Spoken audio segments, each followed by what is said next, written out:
เนาะมันดึงไปนะจักเพิ่นเฮ็ดอีหยังเนาะอยู่บ่อยู่ก็ถอดลักหัวนะเงือดเลยบ่แล้วกับพุ่นแหละรุ่นลูกรุ่นหลานบ่แล้วรุ่นเบาน้องกับรุ่นลูกซะรุ่นเอวา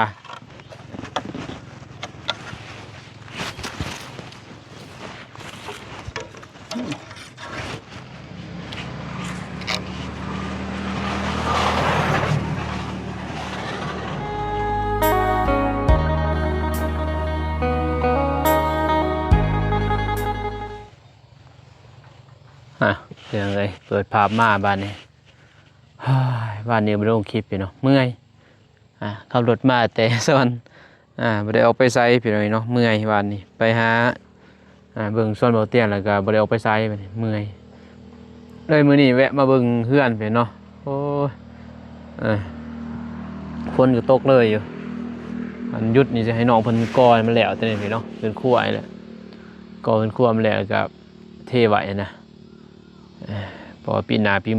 ในไปแล้วจึงว่ากันเรื่องตัดหลังไปเนาะงบเงินกับบ่มีบาทอย่าแต่ตัวนี้แล้วโดกยันแต่บานประตูเอี่ยมเนี่ยโดกไปเนาะฝนตกฝนลินอันนะหันตามมาทางนี้บาทกราบทักทายสบายดีสวัสดีเด้อพ่อแม่พี่น้องมาสู่คนกันยินดีต้อนรับเข้าสู่ซองมานุ่งเป็นไงเนาะมานุ่งกับเห็นมูคูเห็นเบาเตียงเพิ่นเพเนาะเป็นอะไรกับบ่ม่วนมาลงไปถ่ายคลิปถ่ายยังกันจะเป็นอะไรเพเนาะบ่ม่วนนะอีต้นต้นเบาเตียงเพเนาะมอนซุ่มขนาดนั่นนะบ่นุ่งกับวิทย์บอกกับยันบ่วิทย์เอาเพเนาะเรื่องสองเฮาถ่ายเล็กน้อยแล้วมีแต่ให้กำลังใจนั่นแหละเพเนาะ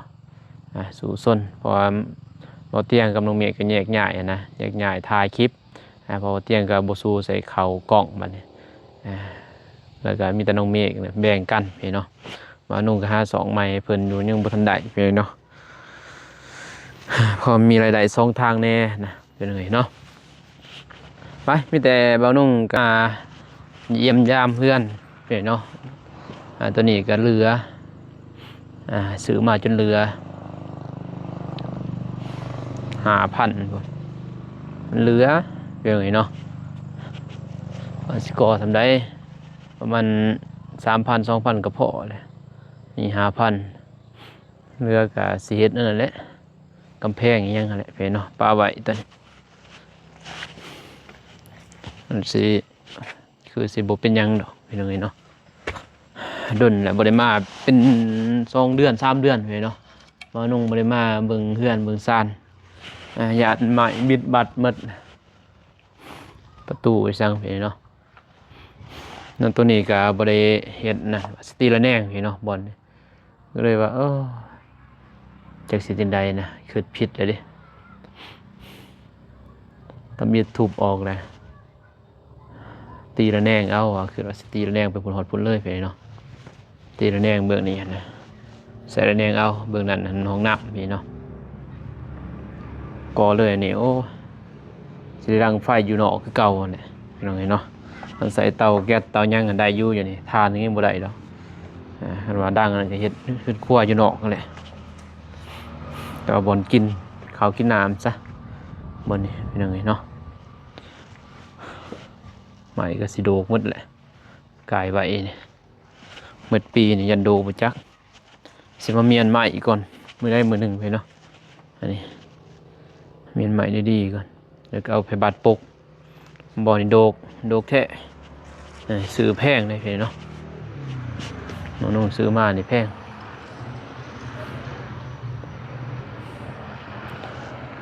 อุ๊กเนาะอยู่ไซก็มีคนไปเปิดประตูเนาะบริมาจากบริมา2 เดือนเนาะมีคนไปดึงออกหมดประตูนะจะเขาดึงเพื่อยังนะเป็นไงเนาะดึงออกจนหมดเพราะว่าบ้านนงกะมันบ่มียังอยู่นี่นะจะสิดึงเพื่อยังเขากับหูไปเนาะ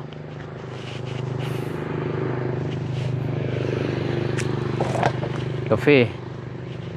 ตัวนี้กระพมกาแฟเป็นไงเนาะ งามบ่ก็งามเลยพี่น้องแต่บ่ได้ใส่ปุ๋ยนี่ต้นมันบางทีต้นกาแฟต้นใหญ่งามเลยเนาะดินเขียนนี่งามนี่ก็จะเอาเขาดินอีกอย่างนี้ไปเนาะบริมา4 เดือนเกิดเหตุบ่คาดคิดไปเนาะหมู่มาหมางประตูมัดบักแนนยิ่งมาหมางโอ้ยจักสิว่าไปเนาะนี่ได้บ้านเลยบ้านไกลๆหนึ่งเลย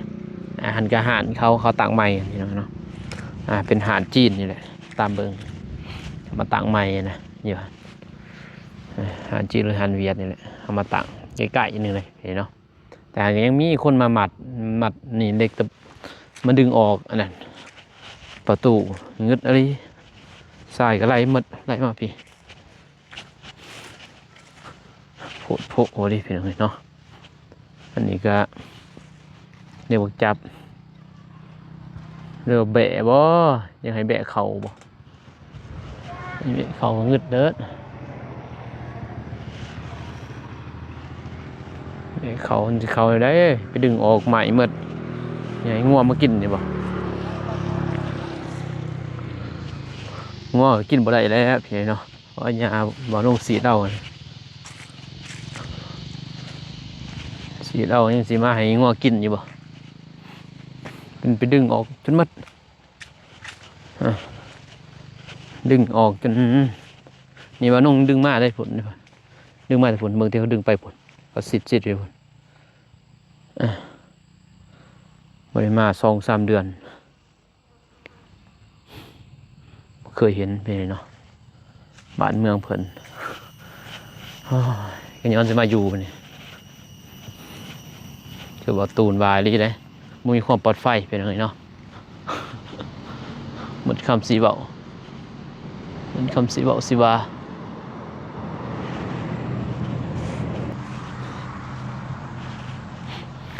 ส่วนตัวนี้น้องกอสู้โผล่เพเนาะตอนนี้อันตัวนี้มาเนี่ย80 ปุรีเพนี่อันนี้นาสาวขึ้นไปเม็ดปลายไปนี่เม็ดสาวสูงแต่ว่าเวลาฝนตกฝนยังกะสิบพระดอกเพนี่เนาะแต่มายอกงามไปซื้อมันสูงเกินแต่ว่าจะให้เขาเห็ดแอวยังกับเพียงนี้เลยขึ้นแอวแต่เอาเขาดินอีกอันนี้หาดินมาใส่อีกเพนี่เนาะซื้อดินเขาไปอีกพอบ่าวโหน่งบ่มักนะมันเพื่อนมันต่ำนะมักแบบสูงๆครับบ่าวโหน่งมักตีนสูงนะเป็นไงเนาะบ่มักตีนต่ำก็เลยว่าสิเฮ็ดแอลอีกเฮ็ดสูงนั่นตัวนี้ก็ผู้ดีตัวนี้เฮือนครัวนี่ผู้ดีเห็นเนาะแต่นี้มันอยู่เสมอกันเลยเด้กับเฮือนใหญ่จนเสมอกันเลยกับเฮือนใหญ่แต่ว่าน้องจะเอาคืนเฮือนใหญ่นิดนึง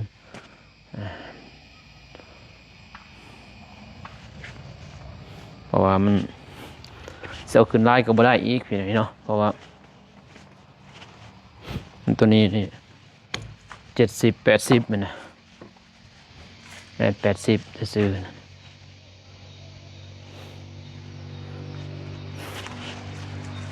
หญ้ากระปงมันแบบนี่แหละเอาประมาณนี้เลยพี่เนาะเอาสูงสมีจะเอามาทมอีกตัวนี้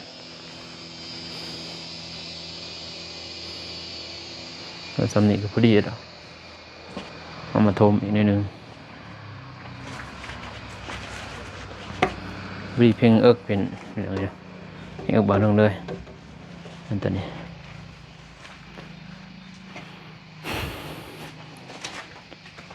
สูงเติบอยู่ประเท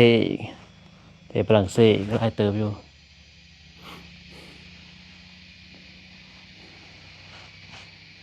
6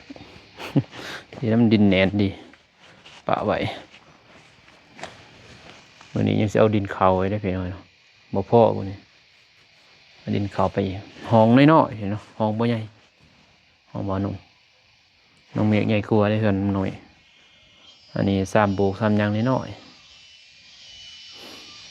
ใจเฮ็ดใหญ่อะไรไปเนาะแต่ว่ามันงบเงินเอาในสำนีเอา แต่นี่ยังบ่แล้วอันนี้บนนั่งมันผักระเบียงอันนี้เห็นห้องหนึ่งได้เห็นเนาะตัวนี้ก็เห็นห้องหนึ่งห้องพระเอาเห็ดแต่ว่ามีเงินลายเติบเห็ดเถื่อน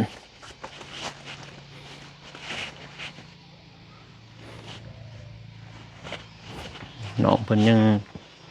พ่นยังโตกนะเพื่อนเนาะถ้าพ่นบ่โตกเพิ่นก็สินี่เอาขินเอาดินเขาลายเด้ยังลายเติบดิน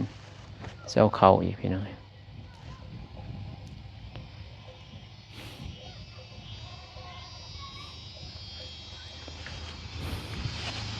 น้องเพิ่นพ่นโตกก็เลยบ่ได้เฮ็ดหยุดแต่สิเก็บไม้ไว้อันนี้อันหยุดก็ได้พี่น้องเนาะมื้อนี้ก็มาเยี่ยมยามเฮือน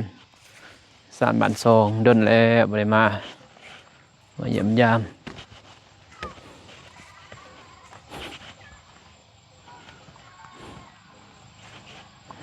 นี่ก็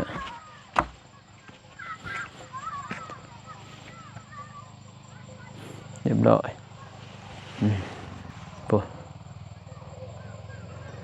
ผู้มีแต่สวนกาแฟได้พี่น้องโป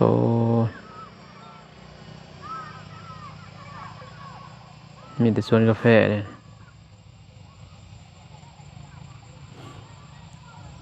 เด้ปลูกไม้ปลูกตอกมดขาตัดมีโนนผูป่ะเป็นเติร์ดอยู่เทิงผูเลยตัวนี้มีคนบ่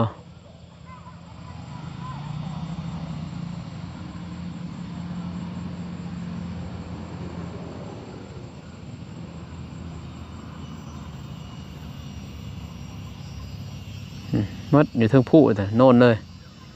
อยู่จอมเลยยังบ่เรือแต่สีเพียงแน่เห็นเนาะบนนี้ไก่ได้พูดพร้อมไก่เป็นยังไงเนาะ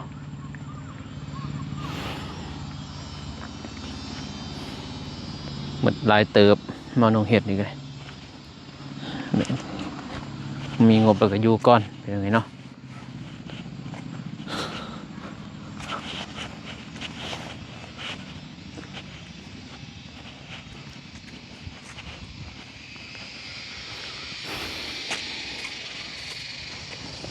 มันจะยุ่ง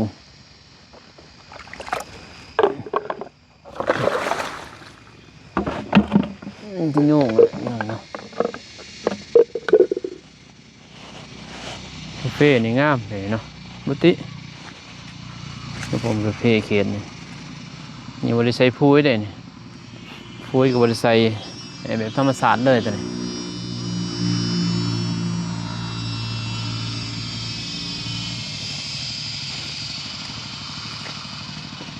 ไก่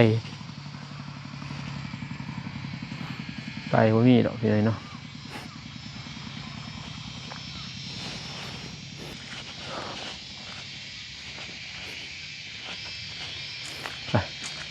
4-5บนนั่งก็เป็นไงเนาะ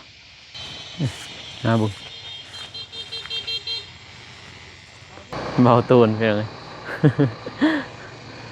ให้เบิ่งในซองเพิ่นนั่นแหละเพิ่นไปเฮ็ดธุรกิจใหม่เบาตูนกับน้องบองกันเฮ็ดธุรกิจยังขายหมกถั่วดินให้ FC อยู่เชียงขวางอยู่เวียงจันทน์นั่นแหละแต่ว่ามันก็เสี่ยงนั่นแหละ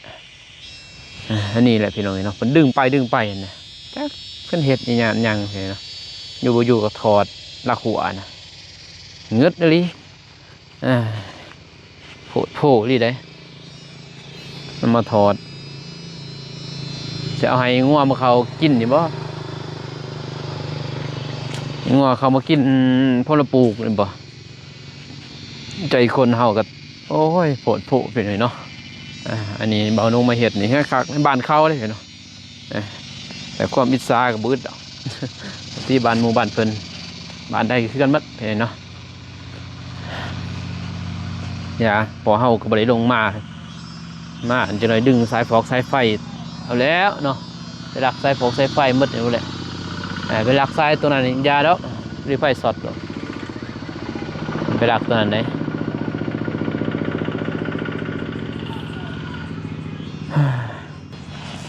โอเคพี่น้องเนาะบอตูนเพิ่นก็ไปส่งเครื่องแล้วไปเอาทุ่งยังสีบไปเพื่อนเลยทุ่งยังสีบกับทุ่งยังสีบนั้นทางแม่อยู่พังฝรั่งเศสนั่นแหละเนาะเพิ่นก็สิไปแจกไปจ่ายนะก็บ่เป็นหยังพอกับน้องเมฆเด้แต่น้องเมฆกลับแหละพี่น้องเห็นเนาะ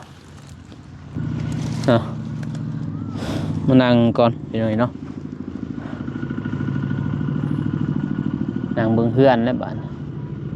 เฮ็ดจังได๋ได้บ่มีเงินนี่เด้คือเห็นในรายได้ก็คือเห็นเพิ่นเนาะช่อง YouTube ก็จักสิฮอดไสพี่น้องเนาะจักสิปิ้วตอนใดบ่นุ่งก็ได้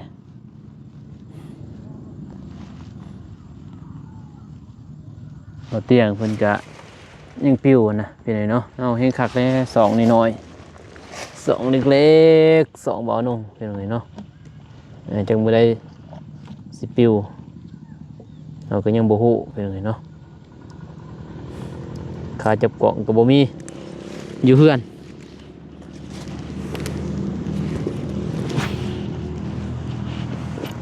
มีแต่มื้ออื่นจังว่ากันเนาะสิโทรหาทางบ่ตูนอิหยังนั่นแหละประสานกันว่าสิไปไสมื้อนี้พี่น้องเนาะว่าสิไปไสก็รอเบิ่งรอชมเด้อพี่น้องเด้อมื้ออื่นอุ๊บนี่เนาะเมียบ่กล้าได้มาอยู่นี่พี่น้องเนาะคันว่าอยู่ก็คันว่าเป็นเนี่ยนี่เฮาก็ออมหัวดีๆนะได้ไปถอดเป็นเนาะถอดออกจนหมดก็สิหวังว่าสิให้ทัดซาว่าสิ่งเข้ามาเนี่ยบ่ไปเนาะเข้ามากินยาเท่านี้แหละแต่ว่ามันก็บ่มียานะนี่เนาะสิให้กินได้ยาก็บ่มีนะมันก็หมดเลยดิยาอย่างนี้บ่ลงเอาให้น้องเพิ่นมาสีเด้าเห็นเนาะสีขาเอานะแล้วเพิ่นก็ยังไปดึงออกหมด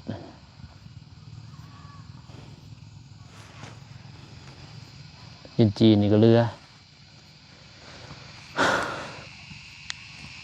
เหตุเกิดไม่คาดคิดเลยเนาะเดินเอาบริมากะบ่อึดแหละแต่เดี๋ยวนี้บ้านน้องก็สีจอบมาจอบเรื่อยๆหรอกสิซื้อกล่องวงจรปิดมันมีเงิน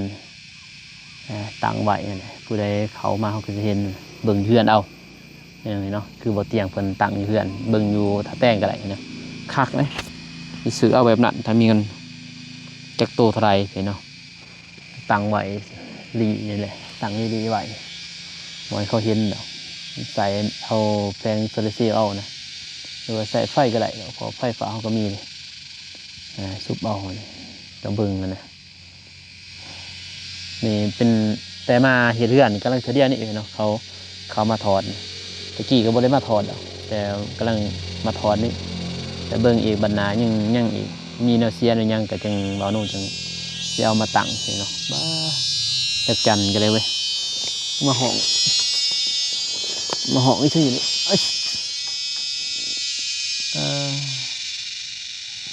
คำไหมพี่น้องจักจันเหรอเอาโอเคพี่เนาะเราเดินทางก่อนเดินทางกลับผมวันนี้มาซองเวียกซื้อพี่เนาะ1มาจอบซองก็มาใส่คาไฟพี่เนาะคาไฟฟ้า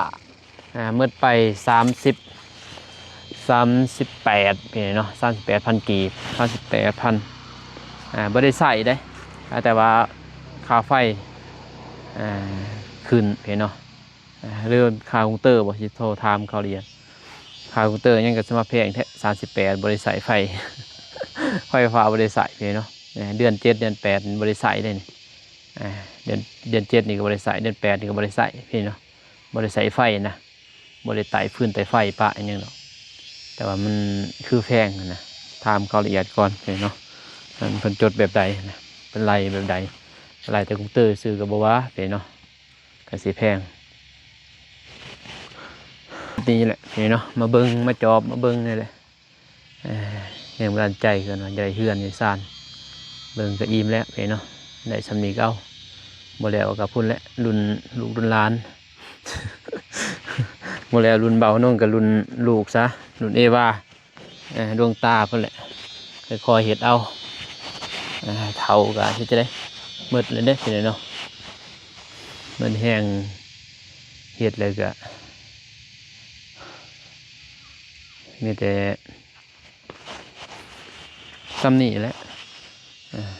ที่สิว่าแหละเป็นยังไงเนาะเบาตูนยังแล้วได้เนาะตัดหลังครบหมดเลยโบกยังแต่โบกกับเทพื้นยังแหละเบาตูนแต่เบานุ่งนี่ยังลายแหละใส่งบลายยังบททันเครื่องครับเหือนยังลายยังไงเนาะเขาเคยตั้งหานเลยกันว่าเห็ดหานก็ได้แล้วเนาะแต่เมียเบานุ่งบกกะมาอยู่เดียวมาอยู่2 คน 3 คนเกิดขึ้นที่นี่แล้วอยู่ก็มาเห็นเนาะไปเดินทางกลับก่อนบัดนี้ไปเสกรถน้ำแน่นผมมีเงินทางเอื่อยเพิ่นอยู่ฝรั่งอยู่ต่างประเทศเห็นเนาะอเมริกาเป็นพากมาให้ไปเสกเบิ้งแน่รถนะเดี๋ยวจะเปลี่ยนน้ำมันเครื่องแหละเปลี่ยนมันเครื่องเปลี่ยนโซกนั่นแหละเนาะโซกก็ถึกเท่าไรราคามันน่าจะแพงอะไรมัดนี่ก่อนมัดหัวก่อนไปหน่อยเนาะมัดหัว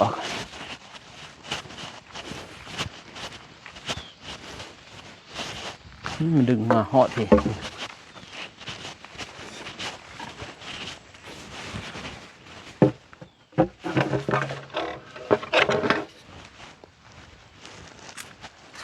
ดึกตัวชื่อไซดึกตัวเบานุ่งปะอย่างนี้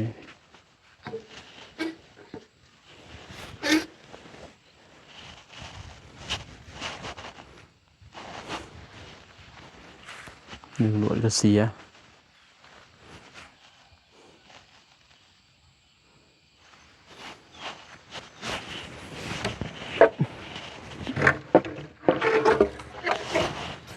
ก็ดึกตัวก่อน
ก็ถอดใส่ถอดเอาเป็น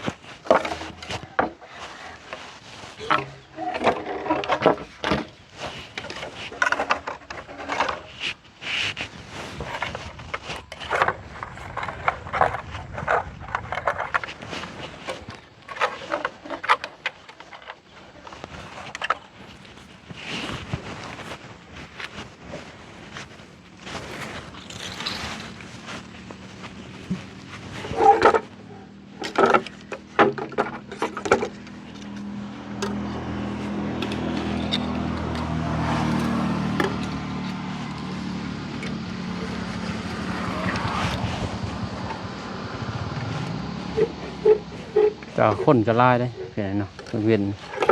ขี่รถผ่านอาจจะไม่ก็คืนมาดึงถอด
เรียบร้อย